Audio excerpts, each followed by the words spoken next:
সেই দিন আর বেশি দূরে নয়, যেদিন আমার মৃত্যুর খবরটা ভেসে আসবে মসজিদের মাইকে, আর আমার নিথর দেহটা দেখে মানুষ আফসোস করে বলবে, কালকেও দেখেছিলাম এই মানুষটাকে মুচকি হেসে কথা বলতে, তবে আজ হঠাৎ এমন হলো কেন?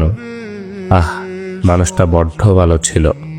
কারো কারো হয়তোবা চোখের কোণে অশ্রু জমবে, আবার কারো কারো চোখ থেকে হয়তোবা 2 ফোঁটা জলও গড়িয়ে পড়বে।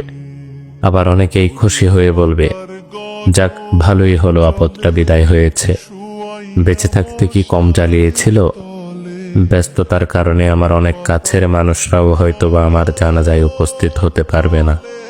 আবার অনেক দূরের মানুষও শত ব্যস্ততার মাঝেও ছুটে আসবে আমাকে শেষবারের মতো বিদায় দিবে বলে।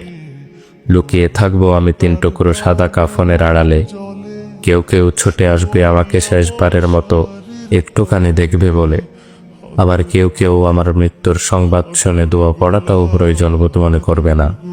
সেই দিন আমার পাশে থাকা ছোট্টকাল থেকে আমায় আদর যত্নে বড় করে তোলা প্রিয় মানুষগুলো বলবে, লাশ বেশি সময় ধরে ঘরে রাখতে নেই, তাড়াতাড়ি নিয়ে চলো। দাফন কার্যে অত বেশি দেরি করতে নেই।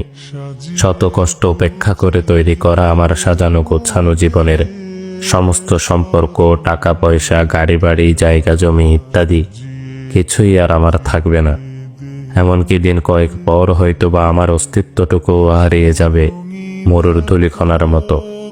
তারপরও কেন জানি আমার অহংকার, সম্পদের লালসা, ক্ষমতার তৃষ্ণা ইত্যাদি যেন দিন দিন বেড়েই চলেছে। একদিন আমার মৃত্যু হবে, আর সবকিছুই ছেড়ে চলে যেতে হবে সেই অন্ধকার কবরে। এই কথা যেন জেনে বুঝেই ভুলে বসে থাকি এই মিথ্যে দুনিয়ার মিথ্যে মায়ার চাদরে নিজেকে জড়িয়ে রেখে। ভালো লাগে না মোর সাদা কাপড়, সাদা কাপড়, সাদা কাপড়।